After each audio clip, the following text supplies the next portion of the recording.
Okay, so I was going to wait a little bit before making this one. I'm trying not to make my voice too loud because it is the early hours of the morning and these walls are not super thick. Um, I was going to wait a little bit before making this one because I feel it's a subject that isn't really like, something that's in the temporary news. It's something that will be discussed for years to come. And that's right. It's right that it is debated. So it's not like, something that happens specifically in the news and then I comment on it and it's like, kind of the time has passed now. I think this is something that's going to be an ongoing debate for years, as it indeed has been. Um, I just want to sort of voice why, at this point in May 2023, I, Nathan Hazlett, I'm not convinced that republicanism is the right answer for this country, and why I am a monarchist. Um, Now, I want to put a few caveats on this. I do not regard myself as a neo-royalist or a neo-monarchist. Um, I don't see King Charles III as a deity. I don't worship him. I respect him. I actually quite like him personally. I think he's a decent man. Um, but I think there's some misconceptions about affection for monarchy in this country, and I think Republicans have this idea that we're sort of dewy-eyed sycophants. But I think they're missing a very important point, and I think it's not spoken about enough.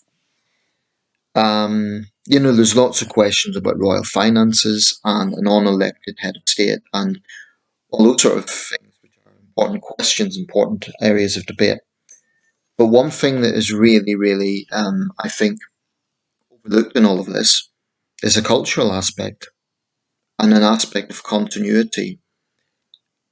And put simply, I think the monarchy is deeply, deeply embedded in British culture. Now, I'm not saying that culture is in itself a reason for something not to change, right?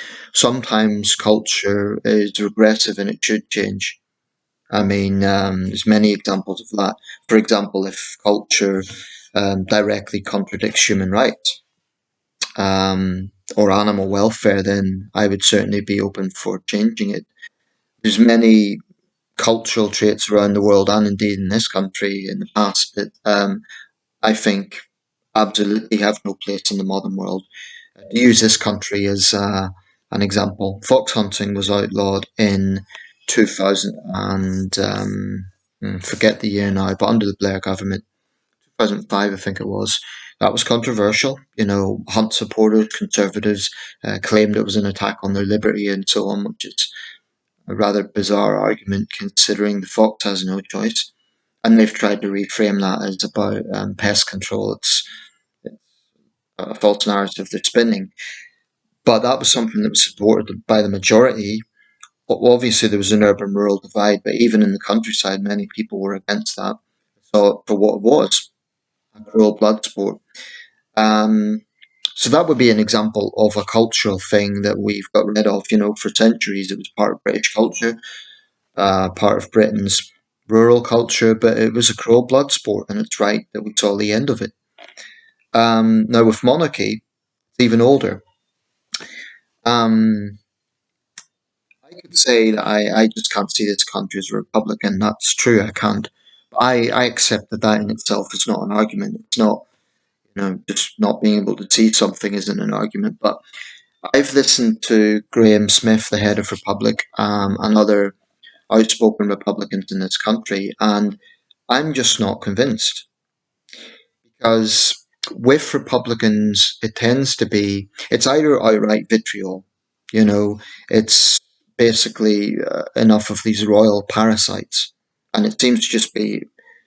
It's not just we think this system is outdated and it needs to be replaced. It seems to be outright hatred for the royal family, and I think that utterly fails to win over any arguments. I think someone like Graham Smith would have the diplomacy to recognise that that's a bad strategy, and he hasn't said that himself. He himself acknowledged that the Queen was very popular. So when Republicans hold up placards saying enough of these royal parasites. It's free speech, but it's vitriolic, and more often than not, vitriol doesn't win around support. Even if it might be justified, I don't think it is in this case. I think it's hateful and wrong. But even if it is justified, I don't think it's an argument. I mean, even a tyrant like Putin, I could say I hate him. I think he's a monster. But why? Why is the argument, right? Simply expressing vitriol in of itself doesn't really win arguments. It may be a basic human reaction, but I don't think it wins arguments. I'm just going to quote some things here from the newspaper. Now, I can't cover absolutely everything in one video because this is a complex subject. There's a lot to say, but this is interesting. This is from the newspaper from the 8th of May, so that's a few days ago. And they are quoting a poll by, let me get polling agency, BMG. Views on the neutrality of the king. This is about whether or not the king should be political. Prefer not to say 2%. The king should be able to voice his opinions and campaign on political issues close to him, 38%. 46% say the king should stay neutral and not voice his opinions or campaigns on political issues close to him. 15% don't know. So it's reasonably balanced. Now, this is important. King favoured as head of state, with many yet to decide. There is more support for keeping the king as the head of state than for replacing him with an elected politician, although almost a quarter of respondents were undecided, suggesting Charles III still has work to do to bolster the monarchy. This report's by Richard Vaughan. So, 39% think a member of the royal family should be head of state, 28% an elected politician, i.e. a president, because that's by definition what that would be, 24%, quite a sizable group, don't know, only 2% prefer not to say, and 7% other. I'm not sure what other would mean. Religious theocracy, I don't know what the other would come under. The king's personal popularity, I don't have that statistic on hand, but the king's personal popularity apparently has slightly risen since a few months ago or before the Queen's death. But that's perhaps a little bit of a boost because of the coronation. So has Queen Camilla's. She was once described as the most hated woman in Britain. She's not loved, but I think she's at least respected as the Queen. Apparently the consort part has been formally dropped. Let me just get some other statistics here, some other data if I can, because I've been looking through all the reports here. The Times, left and right. The Eye, not surprisingly, is making a big thing, but there's a rest. I want to touch on something that Graham Smith said on GB News last year leading up to the Platinum Jubilee. He pointed out there's a lack of interest in it. But if that's the strongest argument you can make, there's a lack of interest, but people still admire Queen Elizabeth II as Lem was, but there's a lack of interest. Well, what does that say? It says at most people are apathetic. So, okay, they're not neo-royalists, they're not absolutely, kowtowing on the ground. But the point here is there's obviously not a massive surge for republicanism. And he didn't acknowledge that, but if there's not an interest in the monarchy, nor is there some sort of great surge for republicanism and a great interest in replacing the monarchy. Really, there's so much to say about this. One of the main things that Republicans tend to push is this thing about equality and the fact the king's a very rich man. He's probably richer than his mother. His fortune's been estimated at 600 million, so he's a very rich man. Not the richest in the country, probably not even in the top 100, but he's a very wealthy man. So, they get into this area of, cost of living crisis. Is it right to have this elaborate coronation? The king himself wanted it keyed down. There's a number of things to digest with that. Firstly, if we look at the most egalitarian societies in the world, they're all monarchies, primarily in the Nordic states. Denmark, Sweden, Norway are all monarchies. The Netherlands. These are progressive countries that are generally hailed for, broadly speaking, having a good human rights record. high level of personal freedom, liberty, and a lower wealth poverty gap than you find in many republics. So this idea that if we become a republic, that's the key to just sorting out inequality. It negates to mention, it negates to acknowledge that its respective government policies, such as Tory austerity, I would cite, among other things. There's many, many factors in that cause that wealth poverty gap. Um, blaming a constitutional monarch for that is absurd. Um, so this idea that republicanism somehow guarantees egalitarianism is ridiculous. If we look at some presidents around the world, I mean Macron in France, some French presidential palaces could easily rival, some of our royal palaces, and the sort of opulence that French presidents enjoy again can rival that of a king here. It's just a misconception that it's only monarchy that has that sort of opulence. I mean, look at the numerous unelected dictators around the world who are not monarchs. That's not to say that in our democracy we would suddenly get a dictator. I'm not saying that, but I just think they present this black and white thing that monarchy bad, republicanism good, and it really, really isn't that simple. Most of the world is republics, and many countries lack basic freedoms, and they're almost always republics. There are some exceptions. I mean, I would look at Thailand, for example. It's a constitutional monarchy on paper. They do have a pretty bad record on freedom of speech. I mean, I think their Les Majest laws are an abomination. And I'm saying that as a monarchist. And if this country were to introduce Les Majest laws, that would be the one trigger that would probably push me towards republicanism. But here's the point: we don't have that. There's something called the 1848 Treason Act. Um, I think to give it its full title, the Treason and Sedition Act. And it stipulates that, the overthrow of the monarchy to establish a republic is a potentially capital offence. But in order to overthrow the monarchy to establish a republic, that would require really violent revolution. So, on the surface, that's actually not as extreme as it sounds, that law. And it's never been prosecuted. In fact, it will contradict the 1998 Human Rights Act, so it's pretty much impossible to prosecute. In other words, the constitutional and legal aspects are in place in this country to ensure that no one is going to go to jail for being a Republican. And the day that happens is the day I become a Republican. If that is the sole reason. But a lot has been said recently, and this is something I find rather galling. A lot has been said recently about um, the freedom to protest has been taken away, and dissent is no longer allowed in Britain. Well, Republic, the main Republican group in this country, had, I reckon, it was probably a few hundred protesters on the day of the coronation, and there were 52 arrests. Now, I concede, I've looked at some of the footage. In some of those cases, maybe the police were wrong to make arrests. I concede that's a possibility. But I would simply say to some of the supporters of that group, consider the situation they were under.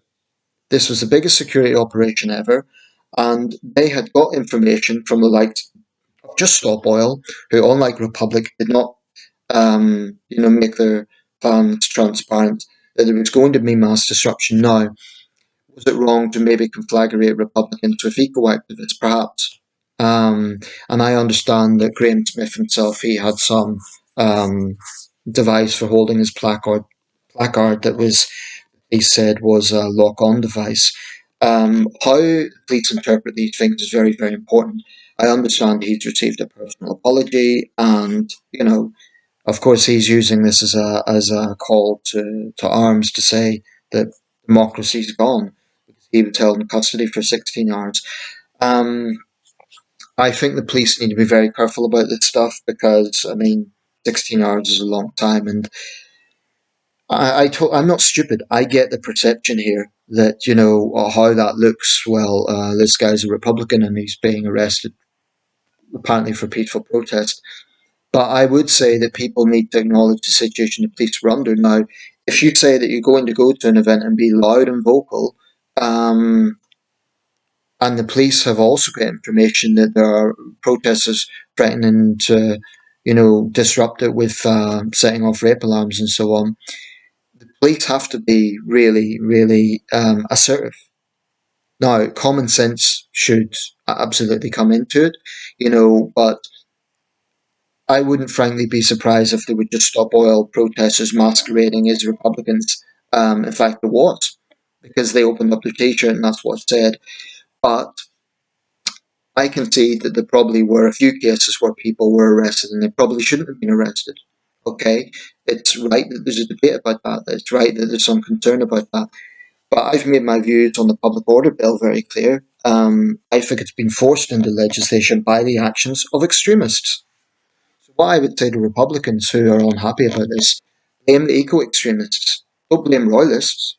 It's not royalists that have demanded the public order bill, it's the wider public, actually, who are utterly fed up with the actions of zealots. If it wasn't for those actions, then such measures wouldn't be necessary, and I do think they're necessary. I mean, let's just say, for the sake of argument, that the police took a totally hands-off approach, right?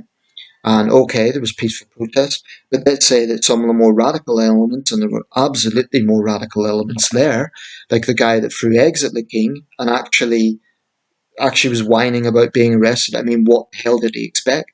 This is someone who's previously tried to assault the king, so you can't have a criminal record and then act surprised when you get arrested. So those sort of people I've no sympathy for. I've some sympathy for those, Republicans who turned up and they just wanted to voice their opinion, and maybe they felt they were being tarred with the same brush. Um, that has to be protected, absolutely. But all I would say is there's also a case to be made that, it's one thing voicing your opinion, but if you're going, for example, to specifically to disrupt events, I mean, how this is done is very, very important. For example, I would favour an approach whereby there's a designated area for protesters to have their voices heard. So they're exercising their democratic right. But if they, for example, want to go in and, basically wind up royalists and just go and disrupt everyone else having a good time, that would come under a breach of the peace. So it really, really depends on how people go about this. But just so people are clear where I lie, I do not favour, and I don't think I said this in the previous video, people being arrested simply for holding Republican views in public. No, that's not my position. We do need to be careful about this. I'm sure the King himself would be the first to say that he doesn't want to see people being arrested for that. Um, but the Republican argument just doesn't seem to hold up, because I think I mentioned earlier in the video this thing about continuity. I won't lie, I love the pomp and circumstance, I love the ceremony of it, I love the ancient traditions. Love. I think it's a great part of our culture, and I think it's unique. You don't find this anywhere else in the world. Now, there is an argument to be made, why be like everywhere else? Culture can be an important thing, an important part of national identity. If we were to become a republic, all of that would be gone. Indeed, the name of the country would have to change. We would no longer be the United Kingdom, we'd be the Republic of Britain, ostensibly. We were a republic, of course, for 11 years, from 1649 to 1660. Now, I'm not saying that it would be the same as then. I'm not suggesting that that one foray into republicanism should be used as the one template. Obviously, the world's a very different place than the 1650s. But what I would respectfully say to Mr. Smith and other leading Republicans is, clearly you failed to win over the public argument. Why is that? Why? Why is there not a majority Republican consensus in this country? The most you can say is people are not interested or they're apathetic, and the rest is either pro-monarchy or a minority that's pro-Republican. There is no independent poll that I've seen that shows support for republicanism in this country. And it's ebbed and flowed over history. In the 1860s and 1870s, there was a surge of republicanism because Queen Victoria was quite unpopular at that point. She was reclusive. She wasn't being hands-on with her subjects. But even then, partly with the efforts of Benjamin Disraeli, granted, but even then, it never happened. We never became a republic in the late 1910s. after the regicide of the Tsar and his family in Russia, very strong socialist feelings in the streets of Liverpool and Glasgow. Again, there was strong Republican sentiments. It never happened. So every time this country has had strong Republican sentiments, it's never quite materialised. Why is that? I think because at core, most Britons are moderate royalists. I think at core, most Britons see this as a good thing. Now, the issue about finances and updating the monarchy is an important one. I'm just going to quote out a little bit from the eye here, because this is quite a good write up. These are important issues. Just bear with me a second. Only a radical reinvention will preserve the monarchy. This is by Anna Whitlock, or Anna Whitelock, who's a professor of the history of monarchy at City University of London. Um, I'm not going to read out all of this, but I'm sure you'll find it online. Talk of modernising and making the monarchy more accessible pervade current briefings from the palace.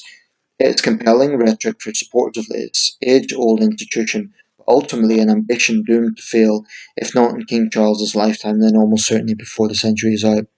Retention of anachronistic privileges and entitlements, like exemption from inheritance tax and freedom of information requests, are now being examined in the media. When proposed legislation will affect the interests of the Crown, the monarch must consent to them. More than 1,000 have been vetted by the former Queen and Prince Charles. They relate to matters such as justice, social security, race relations, and food policy. Perhaps most concerning is the royal household's exemption from the Equality Act. The palace doesn't deny the exemption, but says it has its own process for hearing complaints relating to discrimination. This sort of thing's going to come up a lot. Whenever we have a Lady Hussey style controversy, although I think a lot is blown out of proportion, these sort of questions are going to come up. Now, I think Charles is a practical man. I think the king will adapt to a lot of this. He's sometimes dismissed as a stopgap king between Elizabeth II and William. I don't think so. I think he will hold his own, and I think he will adapt. I really believe that. And the monarchy's always adapted, sometimes not by its own choice, sometimes it's been forced to, but it's always adapted. An example is the 1950s when Lord Greig, um, he quite bravely defied critique at the time, but he made a rather biting article in which he called the Queen a priggish schoolgirl for the way she was talking. But in the end, the palace took up most of his recommendations. So sometimes, they've been stubborn about it. But I really do think, even if we look at the changes between Charles and his mother, the Queen was quite austere and distant, although she was respected and admired. She didn't shake hands, she didn't do that. Charles does. Little things like that make all the difference. Um, and the British people know who Charles is. They know what he believes and they know his causes. So this is not a king who feels distant. He feels like a king, but I just don't think he feels distant. Now, the thing about continuity, sure, it looks anachronistic to have, even the ring of a King Charles III. We think of Charles II, the Merry Monarch, and Charles I of the Cavalier era, the one who lost his head. But there's echoes of history there, and I think that's a wonderful thing. We live in a troubled world. We live in a world with uncertainty, with um, so much that is bad. So for me to see this ancient tradition maintained, I just think it's a good thing. I think it is an integral part of our culture, and I think that there's a continuity there, and this is something that Republicans really, really underestimate, that I think gives people a certain degree of comfort. It's a little bit like, and I don't want to make a very strong analogy here, but people who would say that they're a Christian, but they don't necessarily go to church because they somehow find some connection with it. I think a lot of people who are not neo-royalists, they're not going to put the flag out on Coronation Day, they're not going to attend necessarily lunches, but they still somehow associate with it, and I think they would greatly miss it if it was gone. I do believe that. I believe if the monarchy left tomorrow, which won't happen, but if it did, there would be a deep, deep sense of national loss. I really believe that, regardless of whatever practical arguments Republicans might make. Um, just on that matter, on my street, my family certainly watched it, and I had the flag and stuff. Not many other people on the street. Around the corner there was a flag. Further down the road there was a flag. Was it scenes of jubilation as was in 1953? No. But nor was it, this sense of dismal apathy either. People did see it as a distraction. And one of the arguments that Republicans made was one that they've used often. Oh, is this the right time to hold a coronation in a cost of living crisis? Well, if you take the argument that, there's challenges to society, there's challenges in the country at any given time. I mean, they could have made this argument 2 years ago when we were in the middle of a pandemic, right? Um, let's say the Queen had passed away in 2003 in the lead up to the Iraq War. People would have said, should we be focusing on a coronation when we're about to invade a sovereign nation? Or, my point is, there will always be that argument that is this the right time? I would argue, actually, an argument similar to that which came about in 1953, which was contrary to, being the wrong time in post-war austerity when people were, strapping together. The coronation of 1953 was a distraction, and I actually think this one has also been that. Now, it may not have quite the same level of jubilation as Queen Elizabeth II's, but I would say it was mostly a positive vibe, and I would say most people felt good about the day. I certainly don't get the impression it was kind of little whatever, or this sort of negative, oh, how dare this wealthy man celebrate, and how can we all celebrate this when people are struggling? I just didn't get that impression. And I think one reason for that, among others, it was a distraction. It was a joyous celebration. But also, it's the king himself. This is something that Republicans are going to have to really, consider. Charles himself has done an enormous amount of good work. The Prince's Trust has literally helped 1 million plus young people find opportunities. Charles has been incredibly philanthropic over the years. I mean, this is why the vitriol just doesn't hold up. And actually, modern royals are pretty hardworking. One of the biggest smears that's thrown out there about the royal family is they're lazy scroungers. That is an absolute nonsense. These people work hard, most of them. Sure, there's a few bad apples, like Prince Andrew, for sure. And I think it was probably a mistake that he wore his Order of the Garter robe on the day.